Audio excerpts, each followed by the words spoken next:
Cloudy World, and today, man, I want to talk about Tyler the Creator and Kanye West.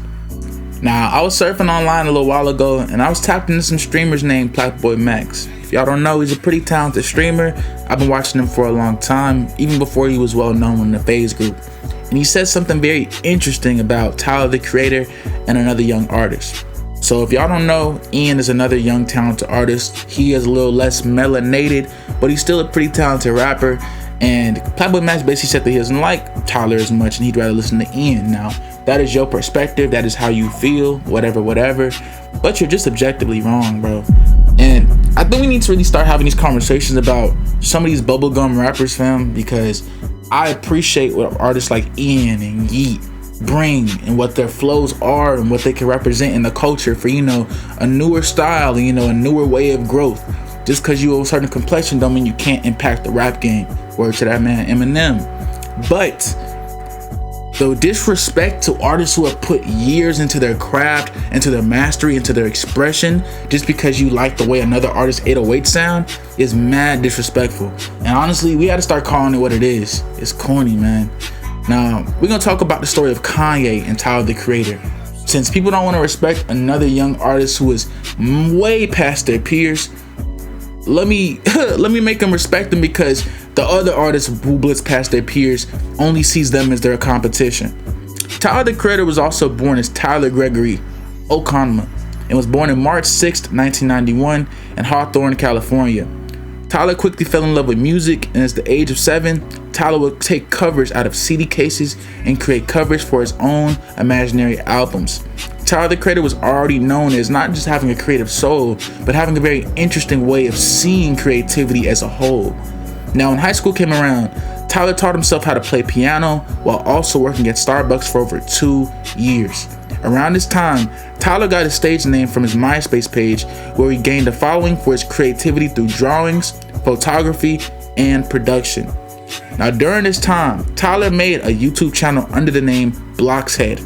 Most of the content included skits, skateboards, videos, and random vlogs. If y'all didn't know, this is where the creation of Future and that unique flow of where Tyler the Creator's creativity started to flourish from was coming to the main stage. In 2007, Tyler co-founded the alternate hip-hop group Odd Future, with some of the most notable members being Frank Ocean and Earl Sweatshirt. A year after the group formed, they released a debut mixtape under the name The Odd Future Tape. And the following year, 2009, Tyler would release his debut solo tape named, as we already know, Bastard. That boy got some heat on that tape, and that's on me. Now, as Tyler music started to gain traction, Kanye started to take note. And in 2011, Kanye tweeted out saying Yonkers was the video of the year. Many people don't understand, but at this point, Kanye wasn't very talkative on social media as much as he is now. So for him to say something like that was a huge big up to a young artist, especially someone who was coming up in a similar, unique lane. Now, Kanye and Tyler met up for the first time at a Supreme store in LA, California. Or I should really say one of the first times, as it was one of the only first documented times they linked. Now, Tyler crying watching Kanye perform Runaway at Coachella in 2011 really cemented their early friendship and showed that this young artist, Tyler the Creator, wasn't just some run-of-the-mill. This kid had something unique and flavorful to bring to the table that other artists at the time weren't showing off. And honestly, only other artists in this collective were showing off. At this time, rap was kind of going through a new era. The street rap was starting to go its own direction, and that 2010s era of rap was a mixture of pop mixed with a little bit of rapping, because a lot of that street stuff was not marketable. This wasn't the start of the 2018, 2019 SoundCloud era yet, where people could start talking about serving and this, that, the other, and get notable radio play. If you weren't talking that heavy street stuff, or weren't talking that ice lovey poppy rap style, you weren't getting radio play. And even the street rappers were falling off at that point, as 2000s was over and the 2010s was in full effect. Now, around 2013, Tyler would help produce the original version of Bound 2, in my opinion, one of the greatest songs of all time. The song was also supposed to be known as Nobody to Love, which featured a beat sample from Airplane by Wee. Now, Tyler brings out Kanye to perform New Slaves at Camp Flog Gnaw 2013, which to me is one of Kanye West's most impactful songs. And if you're not seeing it, you should start seeing that around this era, these artists were almost bouncing off each other in a creative field. It was a very unique and a very fun way of seeing their expression bounce off each other. The first official collab between the two was called Smuckers. The song was off of Tyler's third studio album, Cherry Bomb. Ye re-recorded his verse after Tyler played him Lil Wayne's verse. Yeah, it got active like that, man. You see, Tyler would post a Smuckers studio session video to his YouTube channel, and Kanye gave praise to Tyler throughout the video. I'm glad you put that battery in my back. I don't think it would have been a Yeezus if it weren't for you.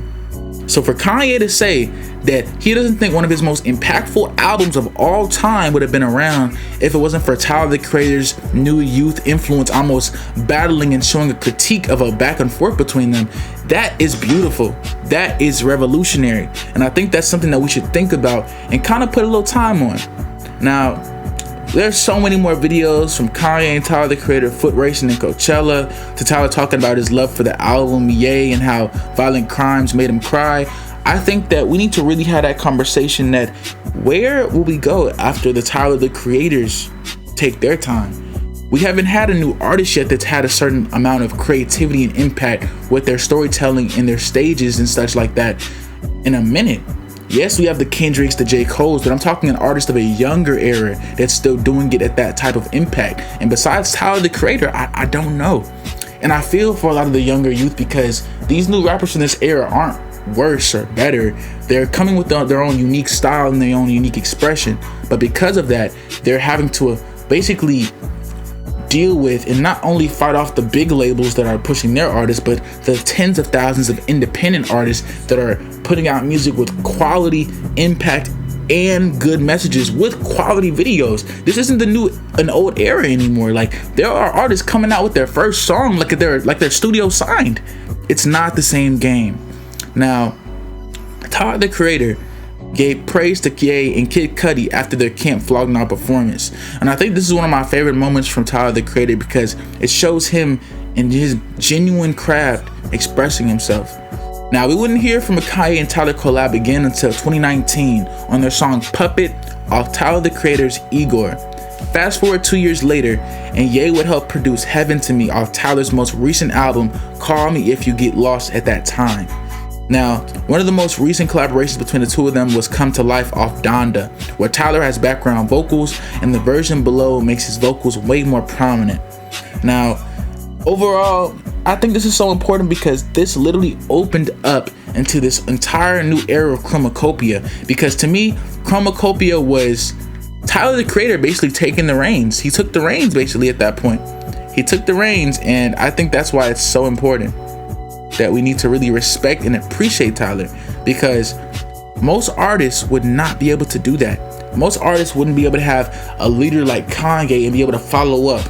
I can think of one of Kanye's most well-known proteges to never do it as big as Kanye had wanted him to, and in all signs from Kanye's perspective, it seemed as if he disappointed him in a way. And of course, we're talking about Chance the Rapper. Now, I'm a very big fan of Chance the Rapper. I'm from Chicago, Illinois.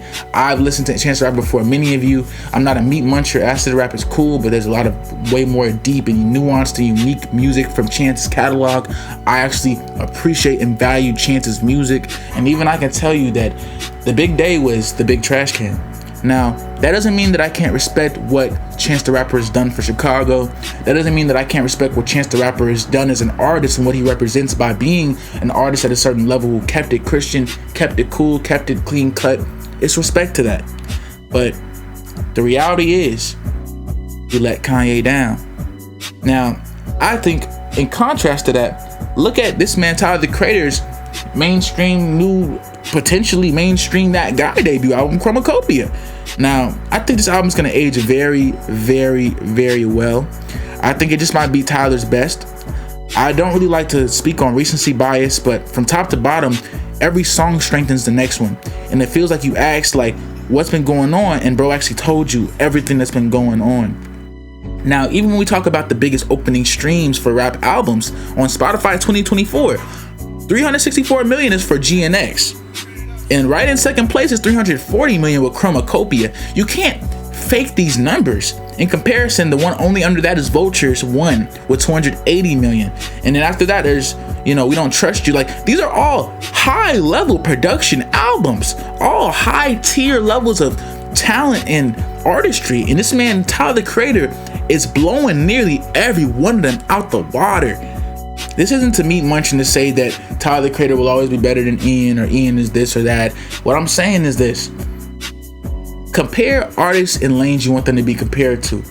Because if you compare an artist like Ian to an artist like Tyler the Creator, you're gonna get a lot of bias from both sides because their music just isn't collaborative. It doesn't mesh well together. It's different sounds, different expressions, different wavelengths. Does that mean they can't make a banger? Absolutely not. They could kill a song if they felt like it. That's just how talented I believe both of those artists are.